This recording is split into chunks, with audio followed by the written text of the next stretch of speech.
18절의 말씀입니다. 우리 지난주에 선악을 알게 하는 나무에 관해서 말씀을 들었습니다. 하나님께 선악을 알게 하는 나무의 실과를 먹지 마라 하신 이유는 하나님은 창조주이고 너는 피조물이니까 한마디로 네 분수를 알라, 네 주제를 알라 라고 해서 먹지 말라 하신 게 아니라 어떻게 해요? 그것을 먹으면 우리가 선과 악을 판단해야 되는 그 고통을 겪기 때문에 우리를 위해서 그걸 먹지 마라 하셨다는 말씀을 전해드렸습니다. 오늘 18절 말씀 같이 한번 읽어볼까요? 시작. 여호와 하나님이 가라사대 사람이 독초하는 것이 좋지 못하니 내가 그를 위하여 돕는 배필을 지으리라 하시니라. 아멘. 하나님은 천지를 창조하실 때 매번 첫째 날, 둘째 날 계속 보시기에 어떠했더라? 좋았더라. 이 토부라고 하는 히브리어는 영어로 good, good, good, good, good 하시다가 마지막에 사람을 만드시고 모든 걸 다 맞추신 다음에 어떻게 하셨어요? 메오 토부. 이게 히브리어가 우리나라하고 비슷해요. 매우가 아니라 메오. 아주 very, very 토부. very good. 계속 좋았더라, 좋았더라, 좋았더라. 마지막엔 어떻게 해요? 힘이 좋았더라 하셨는데 오늘 처음으로 18절 보세요. 여호와 하나님이 가라사대 사람의 독초하는 것이 어떻게 해요? 좋지 못하니 로토우브. 이거는 영어랑 비슷해요. 히브리어가 외우기 쉽죠. 히브리어로 매우는 뭐라고요? 메오. 그리고 좋다, 좋지 않다, no. 히브리어는 lo예요. low. 로토우브. no good. 그래서 하나님께서 내가 그를 위하여 돕는 배필을 지으리라. 그러니까 여러분이 만나는 그 하나님의 사람들, 특별히 제가 여기서 이 돕는 배필 할 때 부부관계만은 말하지 않는다는 걸 말씀드리기 위해서 여러분이 만나는 하나님의 사람들이라고 표현을 합니다. 물론 1차적으로는 배우자죠. 1차적으로는 배우자입니다. 그러니까 배우자를 만나서 하나님께서 이와 같이 이 no good 한 상태를 어떻게 해요? good 한 상태로 만들어내시는 것입니다. 근데 배우자뿐만이 아닙니다. 좀 이따 말씀을 보시겠습니다. 특별히 재미난 거는요.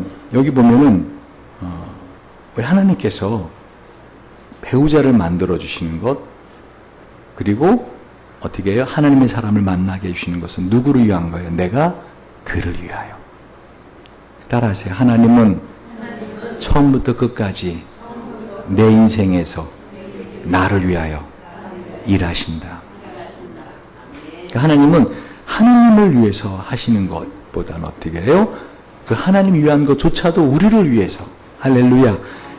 그래서 내가 그를 위하여 돕는 배필을 지으리라. 여기서 돕는 배필이라 그래 돼 있잖아요. 그죠? 그러니까 아담을 돕는 배필 누구? 하와. 여자를 만들어 주시겠다. 그 관계에 있어서 다시 말하면 영적인 면으로 보면은요. 여자는 남자를 도울 수 있는 힘이 있는 존재입니다. 그 외적으로는 남자가 더 강해요. 그죠? 뼈도 강하고 근육도 강하고 그 피의 농도도 강해서 여자보다 더 피로 회복이 빠릅니다. 그런데 영적으로는, 정신적으로는 누가 더 강해요? 도움을 주는 사람이 강해요? 받는 사람이 강해요? 주는 사람이 강하잖아요. 그러니까 내가 그를 돕기 위하여 돕는 배필을 만들겠다. 그러면 하나님이 영적으로, 정신적으로 보면 남자보다 더 강한 여자를 만들겠다라 하시는 거예요. 할렐루야. 그래서 나이가 들어가면서 이 영적인 원리, 이 사실을 인정하지 않는 남자는 어떻게 해요? 고통당하며 살리라. 왜? 재질이 다르다니까요. 남자는 뭐로 만들었어요? 아파르. 히브리어 아파르가 뭐라 그랬어요? 흙먼지로 만들었어요. 근데 여자는 뭐로 만들었어요? 갈비뼈로 만들었다고요. 흙먼지가 강해요? 갈비뼈가 강해요? 뼈가 강하죠. 그러니까 흙먼지하고 남자와 이 갈비뼈 여자가 서로 다툴 때 어떻게 해요? 이 남자가 여자를 이겨보겠다고 소리 지르고 윽박 지르고 막 이러잖아요. 강하게 하잖아요. 그럼 어떻게 돼? 뼈도 상하고 흙도 상해. 그럼 어떻게 해야 돼요? 이길 수 있는 방법은 하나야. 이 여자를 이길 수 있는 이 갈비뼈, 영적으로 강하고 정신적으로 강하고, 송배철 집사님 안 듣는 척 하지 말고 정신 차리고 이 강한 여자를 이길 수 있는 방법, 흙먼지 여자 이길 수 있는 방법 하나밖에 없어. 뭐예요? 부드러워야 돼. 쳐도 어떻게 해요? 부드럽게 받아주면 지풀에 지쳐. 그게 이기는 방법이에요. 저도 원리는 잘 알아요. 다시 말하면 하나님이 돕는 배필을 만들어 주시리라. 그런데 여러분, 이 돕는 배필이잖아요. 그러니까 주도자는 남자 여자예요. 남자죠. 여자는 뭐예요? 돕는 조수 역할을 하는 거예요. 그러니까 여자가 어디까지는 돕는 자이지 그것을 책임지는 존재가 아닙니다. 남자들 잘 들으세요. 저도 이런 설교는 하고 싶지 않아요. 근데 사실이 그런 걸 어떡합니까? 인생을 살아가면서 그러니까 모든 책임은 다 누가 져야 돼? 남자가 져야 돼요. 왜? 여자는 뭐야? 그거를 돕는 배필. 지금 누군가 콧방귀를 크게 꼈는데 콧방귀를 껴도 그게 사실입니다. 그러니까 여자에게 가장 힘든 건 뭐죠? 돕는 배필로, 돕는 자로 만들어졌는데 책임을 지라고 하면은 그때는 한마디로 헉 그런 겁니다. 다시 말씀드립니다. 하나님은 이 성경 말씀에서 모든 원리를 다 담아 놓으셨어요. 그러니까 여자가 돕는 배필로 만들어졌기 때문에 여자는 어떻게 돼요? 한마디로 말하면 남자에 대해서 돕는 자에 머물러줘야 됩니다. 가르치려고 하지 말고, 애 가르치듯이 가르치려고 하지 말고, 마음에 무시하지 말고, 말씀드렸잖아요. 왜 여자가 이 돕는 배필이 보면은요, 남자를 보면 뭐로 보여요? 등신으로 보인다니까요.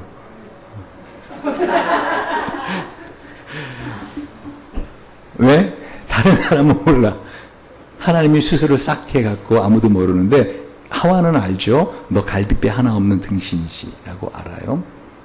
다시 말하면 만약에 여자가 남자에 대해서 이 돕는 자리에서 어떻게 해요? 가르치려고 그러고 그리고 그 남자를 지도하려고 하는 자리에 쓰면 어떻게 해요? 남자는 자기의 존재감 자체를 상실하게 됩니다.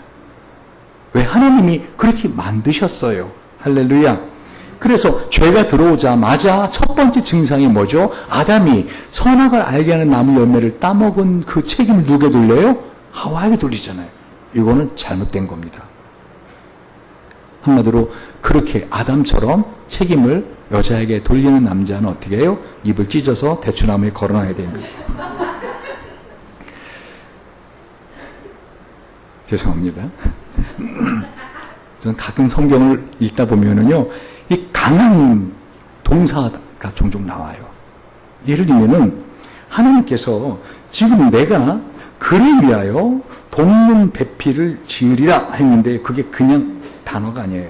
에세라는 단어를 쓰는데 이 단어는요, 이 칼 동사인데 이 칼 동사가 뭐라 그랬어요?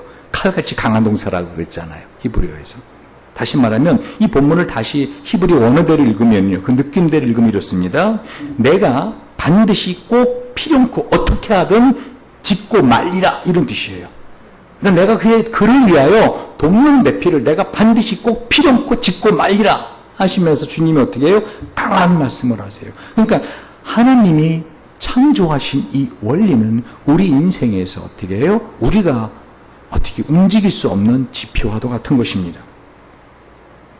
자, 그러면 가만히 생각해 보세요. 하나님이 계속 good, very good 하시다가 어떻게 해요? No good. 하나님의 마음이 아프단 말이에요. 마귀가 있다고 여러분 믿고 있죠? 그죠? 그러면 여러분 마귀가 있다면은 어떻게 하면 하나님의 마음을 이와 같이 아프게 할 수 있을까요? 어떻게 하나님의 가슴을 찢어놓을 수 있을까요? 뭐요? 사람들을 갖다가 한마디로 고독함에 두는 거예요. 홀로 있음, aloneness, 고독함. 하나님은 사람을 볼 때 가장 안타까워하시고 그냥 그 홀로 있고 고독해 하시는 걸 보시는 것만으로도 하나님에겐 고통이에요. No good, no good. 마귀는 어떻게 해서든지 사람을 어떻게 하려고 그래요? 고독하게 만들어요. 분리시켜버려요. 제가 이 설교 준비하면서 요즘 현대인들이 왜 이렇게 고독한가? 아파트에 살기 때문에. 이 아파트가 아파트먼트예요. 이 뜻이 뭐냐면요. 원어를 따져봤더니 라틴어에 따로 분리해낸다는 뜻이에요. 한마디로 파트로 하나의 파트로 한 개 한 개의 파트로 어떻게 다 조각조각 분리해내는 것이 아파트먼트예요. 옛날 시골에서 공동체로 함께 가족처럼 이웃이 살아갈 때는 어떻게 해요? 서로 사정을 알고 아픔이 있고 어려움이 있으면 함께 도와주고. 그래 안 그래요? 그랬는데 이제는 바로 집 앞에 자기 집 옆에 사람이 죽어가는지 외로운지 고통스러운지 사람들은 관심도 없고 관심을 가질라 하지도 않고. 그래 안 그래요? 마귀가 기가 막힌 성공을 한 거예요. 특별히 제가 이번에 수련회 가서 우리 채민이하고 태훈이 보면서 이 중학생들 아직 고등학생 되기 전까지 마귀가 기가 막힌 성공을 했구나. 왜? 눈을 뜨자마자 제가 바깥에서 봤거든요. 눈 뜨기 전에 손을 더듬더듬 하더니 핸드폰을 딱 잡아. 그랬더니 탁 보더라고. 시간을 보겠죠. 그랬더니 그 다음부터 계속 뭘 찾아. 뭘 찾나 봤더니 동영상도 찾고 만화도 찾고 눈 뜨자마자 이렇게 보더라고요. 그러더니 어떻게 계속 봐요. 하루를 제가 무심히 봤어요. 계속 잠자기 전까지 계속. 근데 태훈이 재밌는 그런지 아냐. 보니까 어떻게 다들 핸드폰. 요즘은 전철역에 탔을 때 어떻게 전철 탔을 때 핸드폰 볼 일 없어도 괜히 틀어놓고 있어야 돼. 만약에 차창 밖을 보거나 사람들을 두리번거리거나 그러면 어떻게 이상한 사람으로 오해받을 수 있는. 다들 핸드폰을 들고 뭔가 쳐다봐야 되는. 야, 이거 완전히 마귀가 기가 막힌 발명품을 만들어놨구나. 사람들의 손에 쥐어졌구나. 그래서 뭐라 그랬어요? 이번 수련회 때 제가 핸드폰은 나의 목자시니 내게 부족함이 없으리로다. 그 핸드폰에서 동영상을 보여주고 게임을 보여주고 모든 책을 보여주고 저도 자주 보는 편이에요. 저도 아예 책을 갖다가 이북을 거다가 수천 권을 갖다가 깔아놔가지고 책을 봅니다. 그 핸드폰을 통해서 세계 국회 도서관을 비롯한 세계 모든 도서관, 웬만한 도서관 자료들은 다 제가 다운로드 받아 볼 수 있습니다. 마귀는 성공을 한 거예요. 왜요? 하나님의 마음을 아프게 하는 고독함. 이 고독함을 점점 어떻게 익숙하게 하도록. 오래 누군가가 함께 하는 것이 불편하도록. 그래서 어느 날 순간 나는 고독하구나. 나는 홀로 떨어져 있구나 하는 것을 절감하도록. 하나님의 마음을 아프게 하는 사람의 고독함의 실체를 직면해서 보지 못하게 합니다. 그래서 마귀는 우리 마음속에 끊임없이 어떻게 이 고독함을, 외로움을 느끼지 마. 느끼면 안 돼. 혹시 외롭니? 게임해. 혹시 외롭니? 카톡해. 혹시 외롭니? 고독할 것 같으니 친구를 찾아가. 혹시 외롭니? 혹시 마음에 고독함이 밀려올 것 같으니 영화를 보러 가. 혹시 외롭니? 고독하니 쇼핑을 가. 혹시 외롭니? 고독하니 뭔가 너를 해야 될 이 뭔가를 찾아내. 그 일을 해. 끊임없이 우리를 갖다 어떻게 해요? 이 외로움과 고독함 그 실체의 뿌리를 보지 못하게 만들어냅니다. 왜요? 하느님이 이 사람이 홀로 있는 것이 고독한 것이 좋지 못한 걸 알기에. 많은 사람들이 일에 매진합니다. 많은 사람들이 일 중독자가 되어 살아갑니다. 그러나 성공한 사람보다 자기 일에 실패했다는 사람이 훨씬 많습니다. 점점 사람들은 더 큰 고독 속으로 빨려 들어갑니다. 한마디로 말하면요, 이 현대시대에 마귀가 개인과 가정과 교회와 사회를 파괴하는 어마무시한 무기가 하나 있는데 그건 뭐예요? 고독함이라는 것이죠. 그 고독함을 느끼기 시작하면 그 사람은 아무리 많은 것을 갖고 있어도 어떻게 해요? 그 모든 것이 다 nothing이 됩니다. 아무것도 아닌 게 됩니다. loneliness. 고독은 사탄의 영향력입니다. 이 고독의 속성이 있어요. 이 고독은요, 누구에게나 옵니다. 이 고독함은 누구에게나 와요. 전에 그 라디오에서 재미난 이야기가 있는데 3살짜리 꼬마 아기들이 놀이터에서 서로 나눈 이야기를 나누었답니다. 그래서 남자아이가 3살짜리 여자아이 같은 동갑내기예요. 손을 꼭 잡으면서 뭐라고 해요? 내가 니랑 평생 같이 있을 거야 그랬답니다. 그러면 손을 꼭 잡으면서 뽀뽀를 하려고 이렇게 내미니까 이 여자아이가 밀치면서 엄마가 아무하거나 뽀뽀하지 말라 그랬어. 그러니까 3살짜리 남자아이가 뭐라고 한지 알아요? 우리가 한두 살짜리 아이도 아니고 괜찮다. 이 아이들은 아직 고독함이 뭔지 몰라요. 그러나 점점 자의식이 싹 트고 자기가 누구인가를 알게 되는 나이가 되면서부터 어떻게 사람은 고독함을 느끼게 됩니다. 이 고독함, 이건 누구에게나 온다는 것이죠. 무엇보다 이 고독함이라는 놈은요, 어떻게 해요? 지 마음대로 아무 때나 찾아와요. 누구에게나 오고 아무 때나 찾아옵니다. 좀 예약을 하고, 예를 들면 내가 내일 모레쯤 고독해질 것 같다. 그럼 제가 일부러 내일 모레 스케줄을 빡빡하게 짜놓고 막 일부러 그럴 텐데 어느 날 갑자기 찾아옵니다. 심지어는 하나님 일을 할 때도 찾아옵니다. 심지어는 뭔가를 큰 일을 이루었을 때 찾아옵니다. 아, 이제 기뻐해야 된다고 생각하는데 이제 이루었다라고 생각하는데 그 기쁨, 성취감의 기쁨보다 더 큰 고독함이 나를 삼켜버릴 때가 종종 있습니다.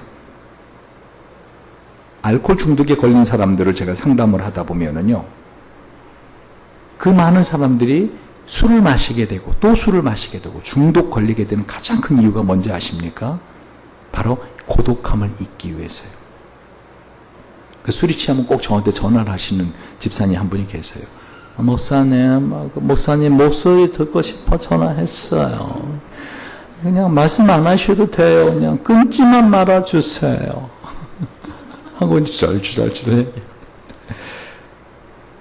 고독함이 우리를 갖다가 이와 같이 중독에 걸리게 합니다. 심지어는 사람들은 아까 말씀드린 것처럼 여러 가지 중독에 걸리게 합니다. 일 중독을 비롯한 심지어는 이런 어떤 취미도 중독에. 왜 그러는가? 고독하지 않으려고. 그러다가 어느 날 그 고독함이 자기를 한꺼번에 쓰나미처럼 덮쳐오면 자살합니다.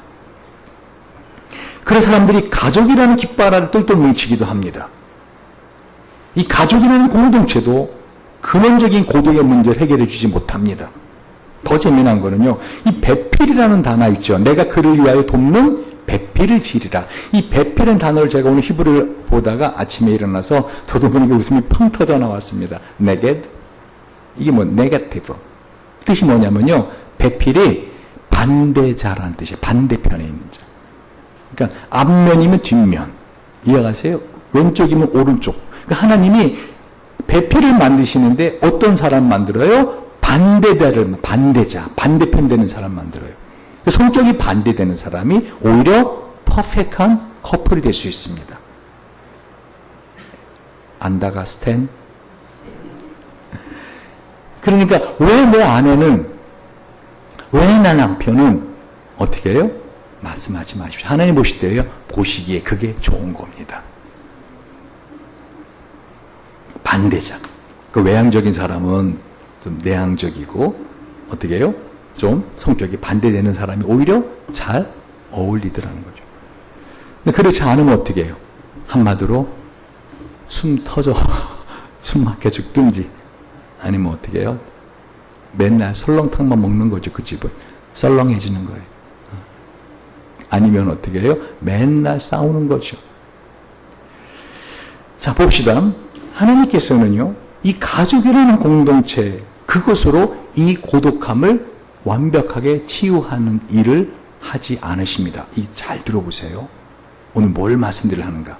자, 그럼 하나님이 아담이 돕는 배필이 없었기 때문에 하와를 만들었으면 이제 퍼펙트하잖아요. 그죠? 아담과 하와 둘만 있으면 되잖아요.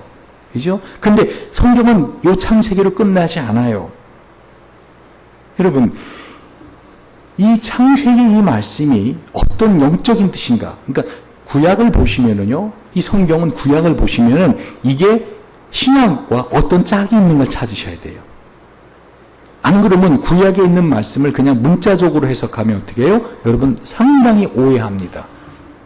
영적인 의미가 있어요. 이 의미가. 그러니까 그렇지 않아 문자적으로 해석해서 요즘 막 알라를 믿지 않는 사람 다 죽여라 막 이렇게 하는 사람들 있잖아요. 그죠? 테러 분자들. 그들은 이 성경, 구약 성경에 뭐를 믿는지 아세요? 하나님 어떻게 하셨어요? 가나안으로 돌아가면은 하나님을 따르지 않는 그 족속을 다 어떻게 하라 그랬어요? 다 죽이라 했거든요. 잔멸하라. 애기까지 다 죽여버리라 했거든요. 그러니까 우리가 볼 때는 야, 테러리스트 너무 인간적이지 않다. 어떻게 아무 죄가 없는 민간인, 아무 죄가 없는 어린아이들까지도 막 그냥 폭탄을 설치해 다 죽여버리느냐. 그들에게는 전혀 양심의 가책이 없습니다. 왜요? 그렇게 하는 것이 옳다라고 믿고 있기 때문에. 이거는 크게 오해한 것이죠. 구약 성경을 볼 때는 항상 어떻게 해요? 이것이 영적인 의미가 무엇인가 하고 짝을 찾으셔야 됩니다. 그러니까 제가 조금만 더 저와 여러분의 삶에서 사탄은 우리 얼마나 고독함이라고 하는 이 무서운 병으로 우리를 고통 주는지, 왜? 이 실체를 알아야 여러분이 이 고독함의 병에서 빠져나올 수가 있거든요. 안 그러면 끊임없이 여러분 자기 자신을 어떻게 해요? 뭔가 외롭고 고독하고 내가 뭔가 외톨이 될 것 같고 하기 때문에 그것에 대한 대상에 끊임없이 추구하고 중독으로 빨려 들어가기 때문입니다.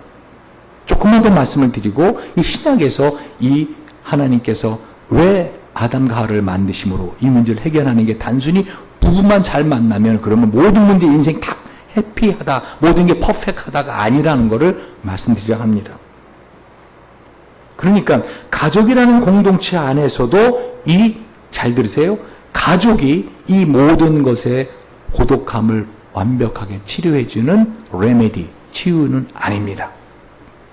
속지 마십시오. 아시겠어요? 더 중요한 이 배필이 있더라는 거예요. 이 뜻이 있다는 거예요. 성경에서 이 고독함이라는 병에 걸려서 평생을 고통하는 사람이 있죠. 여러분, 요한복음 5장을 보시면은요, 요한복음 5장 1절부터 6절입니다. 제가 한번 읽어볼게요. 그 후에 유대인의 명절이 있어 예수께서 예루살렘에 올라가시니라. 예루살렘에는 양문 곁에 히브리 말로 베데스다라 하는 못이 있는데 거기 행각 5이 있고 그 안에 많은 병자, 소경, 절뚝발이, 혈기 마른 자들이 누워 물의 동함을 기다리니 이는 천사가 가끔 못에 내려와 물을 동하게 하는데 동함 위에 먼저 들어가는 자는 어떤 병에 걸렸든지 낫게 되미르라. 거기 38년 된 병자가 있더라. 예수께서 그 누운 것을 보시고 병이 벌써 오랜 줄 아시고 이르시되 내가 낫고자 하느냐. 여러분, 그 연못의 이름은 뭐였어요? 은혜의 집, 베데스다. 그러나 그 베데스다라는 연못, 은혜의 집이 아닌 이 세상 가장 살벌한 경쟁의 집이었죠. 왜? 오직 물이 동할 때 첫 번째 들어가는 사람만 병이 낫는다는 거예요. 이해하세요? 한마디로 누구도 2등은 기억하지 않는다는 거죠. 그 첫 번째가 되기 위해 사람들은 항상 긴장하며 물의 동함을 기다리고 있었다는 것이에요. 그렇게 38년 된 병자가 있는데 그 병자가 어떻게 해요? 아마 중풍병에 걸렸는지 심한 병에 걸려서 몸을 못 움직입니다. 예수님께서 뭐라고 말씀하세요? 내가 낫고자 하느냐. 특별히 유대인의 명절에 사람들은 어떻게 해요? 자기의 이 고독한 외로움을 달래줄 옛 친구를 찾아가고 이제 막 사람들끼리 모여서 웅성웅성 하는 곳을 잔치집을 찾아가는 예수님 지금 어딜 찾아오신 거예요? 이 베데스다라는 연못에 그 고독하게 홀로 있는 이 한 환자를 일부러 찾아오시는 걸 봅니다. 따라하세요. 하나님은 찾아오신다. 내가 낫고자 하면 뭐라고 말을 해야 돼요? 네, 낫고자 합니다. 하는데 그렇게 말하지 않죠. 물이 동할 때 나를 넣어줄 사람이 없습니다. 여러분, 저는 이 성경을 헬라 원어로 보다가 참 너무 절실한 표현이더라고요. 영어가 더 정확해요. Sir, I have no man to put me into the pool. So I have no man. 나 아무도 없습니다. 저는 말씀 듣다가 울컥 올라왔어요. 아, 이게 현대인의 절규구나. 38년이나 됐기 때문에 내 인생이 하나님을 아버지라고 부르고 믿고 산다고 하면서도 결국 나 혼자 하는 것 같은 이 고독함, 이 외로움, 이 두려움. 그래서 주님이 찾아오셨는데 내가 낫고자 하느냐? 근데 이미 낫고자 합니다라는 단어는 잊혀진 지 오래더라는 것이요. 낫고 안 낫는 게 문제가 아니더라는 거죠. I have no man. 나 아무도 없습니다. 이건 고통의 절규입니다. 오늘 하나님께서 사람을 만드시고 그 사람이 홀로 있는 것이 no good, 좋지 못하다 말씀하시고 있어요. 하나님이 가장 가슴을 아프게 하는 건 뭐죠? 저와 여러분이 고독함을 느끼는 겁니다. 그럼 어떻게 해야 우리가 이 인생의 고독함에서 벗어날 수 있고 치유를 받을 수 있느냐는 것입니다. 하나님이 만들어신 이 배필을 어떻게 만나느냐는 것입니다. 지난주에 제가 우리 교회 커플, 이번에 결혼하게 될 커플, 내 커플이란, 세 커플이 아니라 내 커플, 5 커플이 될 수도 있는데. 자, 보세요. 여러분 생각할 때는 이제 됐어. 이제 내 인생 외로움 끝. 고독함 끝. 어떻게 현아? 그러나 수민이 만나서 매일매일 행복하나? 눈 뜨고 잠들 때까지 내가 매일 기쁘게. 인생이 그렇지 않더라는 것이요. 하나님은 그러면 어떻게 해서 우리의 이 고독함의 병을 치유해 주시는가? 하나님 만들으신 이 하와는 도대체 누구인가? 어떤 대상인가를 보겠습니다. 프레드릭 뷰크너라는 분이 진실을 말하다라는 책에서요, 이 복음하고 동화는 닮은 점이 있다라고 말해요. 개구리가 왕자가 되고 미운 오리 새끼가 백조가 되고 나무 인형이 진짜 사내아이가 됩니다. 이 복음과 동화에는 공통점이 하나 있는데 뭐죠? 변화라는 것이죠. 개구리가 왕자로 변하고 미운 오리 새끼가 백조로 변하고 나무 인형이 진짜 사내아이로 변화하는 것. 다시 말하면 이 복음이라고 하는 하느님의 말씀, 이 복음은 동화랑 비슷한 점이 있는데 뭐라고요? 변화를 가져온다는 것입니다. 할렐루야. 변화를 가져온다. 차이점이 있는데 복음은 사실이라는 겁니다. 동화는 그냥 이야기로 끝나지만 이 복음은, 하나님의 말씀은 사실 그렇게 만들어낼 수 있는, 변화를 가져올 수 있는 힘이 있더라는 것입니다. 할렐루야. 하나님이 우리 인생의 가장 무서운 병, 이 고독함이라는 병을 어떻게 치유해서 어떤 변화를 가져오시는가를 한번 보도록 하겠습니다. 말씀드렸죠? 이 구약성경을 정확히 보려면 이거와 짝이 맞는 신약성경을 찾아야 된다고요. 에베소서입니다. 에베소서 5장에 오늘 이 하신 말씀을 사도 바울을 통해서 하나님은 어떻게 해요? 정확하게 다시 반복하십니다. 자, 에베소서 5장 22절부터 제가 봅니다. 아내들이여 자기 남편에게 복종하기를 주께 하듯 하라. 이는 남편이 아내의 머리됨이 그리스도께서 교회의 머리됨과 같음이니 그가 친히 몸에 구주시니라. 그러나 교회가 그리스도에게 하듯 아내들도 범사에 그 남편에게 복종할지니라. 남편들아, 아내 사랑하기를 그리스도께서 교회를 사랑하시고 위하여 자신을 주신같이 하라. 이는 곧 물로 씻어 말씀으로 깨끗하게 하사 거룩하게 하시고 자기 앞에 영광스러운 교회로 세우사 티나 주름 잡힌 것이나 이런 것들이 없이 거룩하고 흠이 없게 하려 하심이라. 이와 같이 남편 자기 아내 사랑이 제 몸같이 할지니 자기 아내를 사랑한 자는 자기를 사랑하는 것이니라. 누구든지 언제든 제 육체를 미워하지 않고 오직 양육하여 보호하기를 그리스도 교회를 보양하신 것 같이 하나니 우리는 그 몸의 지체임이니라. 잘 들으세요. 우리는 그 몸의 지체임이니라. 그리고 31절에 우리가 아까 보았던 창세기의 2장에 하셨던 말씀을 동일하게 반복하십니다. 31절 읽어봅시다. 시작. 이러므로 사람이 부모를 떠나 그 아내와 합하여 그 둘이 한 육체가 될지니 32절 이 비밀이 크도다. 내가 그리스도와 교회에 대하여 말하노라. 창세기 2장 돌아옵시다. 여러분 창세기 2장에 보면 24절에 이러므로 남자가 부모를 떠나 그 아내와 연합해 둘이 한 몸을 이룰지로다. 여러분 아담과 하와는 부모가 없었어요. 첫 번째 사람들이기 때문에. 근데 왜 하나님이 이 아담과 하와에게 남자가 아담이 부모를 떠나 그 아내와 연합하여 둘이 한 몸을 이룰지로다.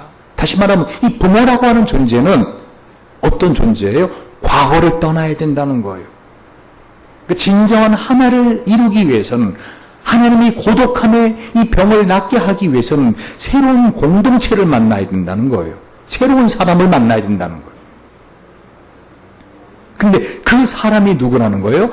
배우자가 아니라 오늘 배우자는 1차적이고 바울은 영적으로 누구를 만나야 된다는 거예요? 예수 그리스도를.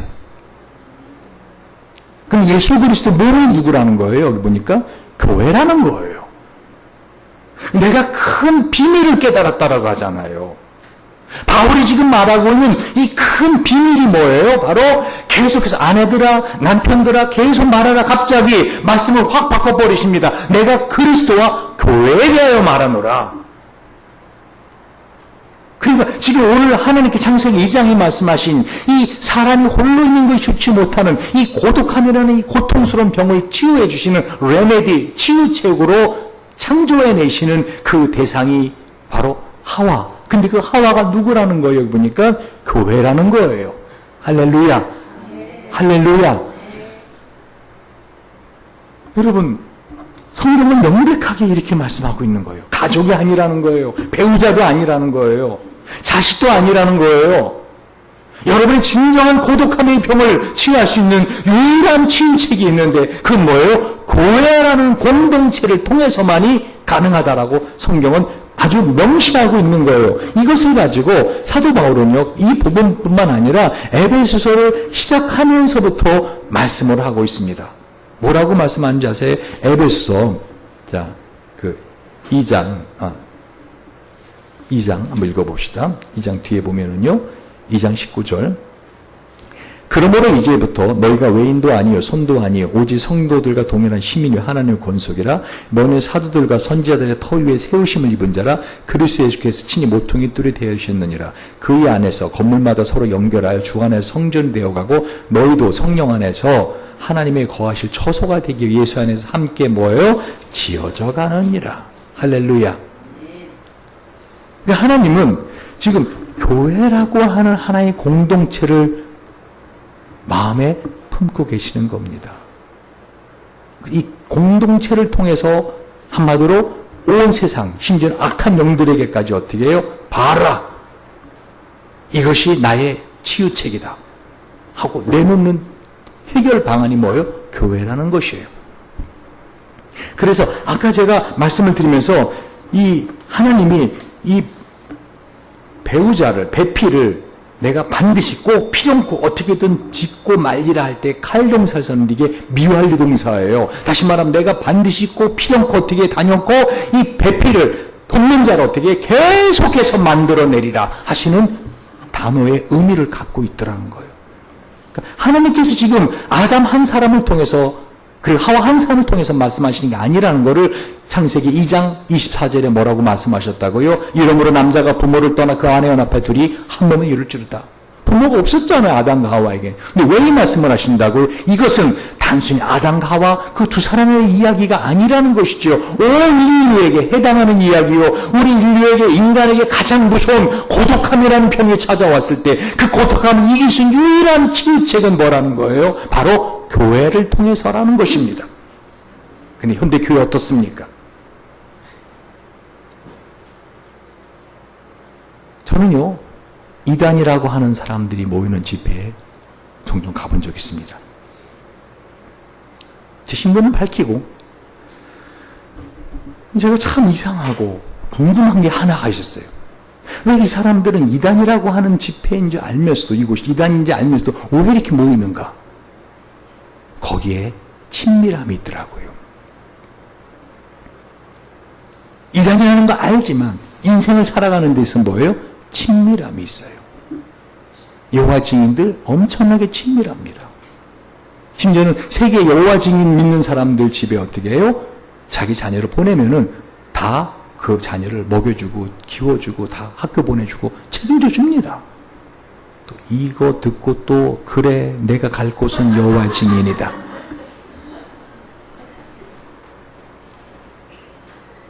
다시 말하면 여러분 영혼을 파는 일이에요. 제가 말씀드리는 건 뭐죠? 교회가 왜 이렇게 될 수 없느냐는 겁니다. 이게 유일한 치유책이에요. 여러분 가족도 아니에요. 친구도 아니에요. 여러분의 일도 아니에요. 사람을 돌아버리게 하는 돈도 아니에요. 여러분의 고독함의 병을 낫게 해줄 수 있는 것 유일한 건 교회입니다. 교회 공동체예요. 오늘 주님은 그걸 말씀하시는 거예요. 근데 마귀는 어떻게 해요? 점점 혼밥. 무슨 뜻이에요? 신생어잖아요. 무슨 말이에요? 혼자 먹는 밥. 뭐 있어요? 또 혼자 들어가는 거. 사모가. 그리고 혼자 하는 일들에 사람들은 점점 익숙해지기 위해서 노력을 합니다. 이제 큰 아파트는 인기가 없어요. 조그만 오피스텔 같은 아파트. 그렇죠? 왜? 마귀가 성공을 한 거죠. 교회는 점점 커집니다. 죄송하지만요, 큰 교회는 점점 커질 겁니다. 왜? 사람들은 신앙생활을 그냥 개인적으로 하는 기가 수월하기 때문에. 부목사님이 교구를 정하고 부목사님이 돌봐주십니다. 그러나 사꾼이라고 하는 사꾼 목자는 나쁜 말이 아닙니다. 예전에 목동이 어떻게 해요?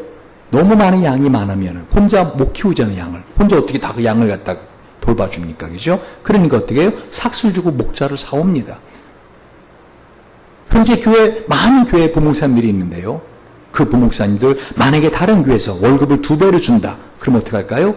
아무 미련 없이 갈 수 있는 분들이 거의 대부분일 거라고 생각을 합니다. 담임 목사는 조금 예가 달라요. 물론 담임 목사도 그럽니다. 저한테는 그런 제안을 하는 교회도 없어요. 왜? 저희 교회는 2배를 줘봤자니까. 제가 사례비를 특별히 받지 않으니까. 중요한 사실은 뭐죠?